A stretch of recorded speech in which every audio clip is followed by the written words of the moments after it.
بسم اللہ الرحمن الرحیم۔ کسی گاؤں میں ایک پہلوان رہتا تھا، اپنے علاقے کا بہت مشہور اور جانا مانا۔ اس کی ایک ہی بیٹی تھی، بہت لاڈ اور پیار سے پالی، خوبصورت اور نازک سی بیٹی جوان ہوئی تو اس کی شادی کی فکر ہوئی۔ چونکہ پہلوان تھا اس لیے بیٹی کے لیے ایک پہلوان ہی پسند آیا، اونچا لمبا تنے ہوئے بدن کا مالک، گھنی مونچھوں والا، گبرو زمیندار، نازوں پلی بیٹی ودیا کار تھی۔ 6 ماہ بھی نہ گزرے تھے کہ پہلوان دمان نے بیٹی کو مار پیٹ کر نکال دیا کہ گھر کا کوئی کام نہیں آتا اسے۔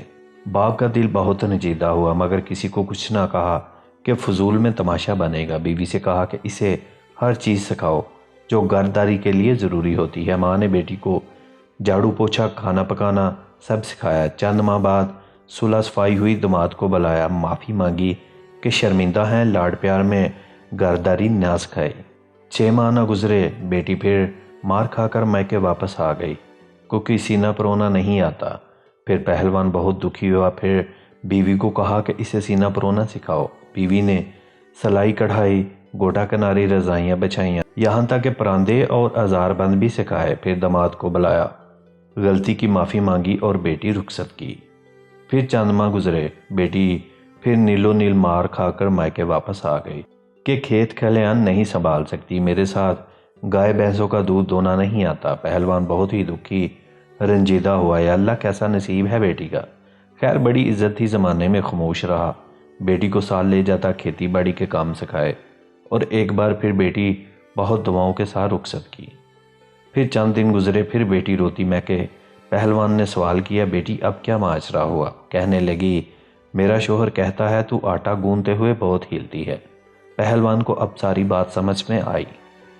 اس کے داماد کو عادت پڑ چکی تھی مارنے کی، اور لت لگ گئی تھی بیوی پہ رعب جمانے کی۔ کہنے لگا، بیٹی میں تجھے سب سکھایا، مگر یہ نہیں سکھایا کہ تو بیٹی کس کی ہے۔ بیٹی حیران ہوئی مگر کچھ نہ سمجھی۔ چند دن بعد داماد پہلوان کو احساس ہوا کہ بہت عرصہ گزر گیا ہے، نہ سسر معافی مانگنے آیا، نہ بیٹی واپس بھیجی۔ خیر خبر لینے سسرال گیا۔ سسر نے دروازے پر روک لیا اور کہا، انہی پیروں واپس چلا جا، آج کی تاریخ یاد رکھ لے، پورے 2 سال بعد آنا اور آ کر بیوی لے جانا۔ اگر اس سے پہلے مجھے تو یہاں نظر آیا تو ٹانگیں تڑوا کر واپس بھیج دوں گا۔ داماد کو فکر ہوئی، مگر انا آڑے آئی اور لوٹ گیا۔ دن گزرتے رہے، پہلوان بیٹی کو منہ اندھیرے کھیتوں میں لے جاتا اور سورج نکلنے پر گھر بھیجتا۔ بیوی نے بارہا پوچھا مگر یہ راز نہ کھولا۔ 2 سال گزر گئے، داماد بیٹی کو لینے آیا، باپ نے خوشی سے رخصت کی۔ چند دن گزرے، پہلوان داماد نے عادت سے مجبوراً چیخنا چلانا شروع کر دیا اور مارنے کے لیے بیوی کی طرف ہاتھ بڑھایا۔ بیوی نے کسی منجے ہوئے پہلوان کی طرح شوہر کو بازو سے اٹھا کر زمین پر پٹک دیا اور کہا، تو جانتا ہے نا میں بیٹی کس کی ہوں؟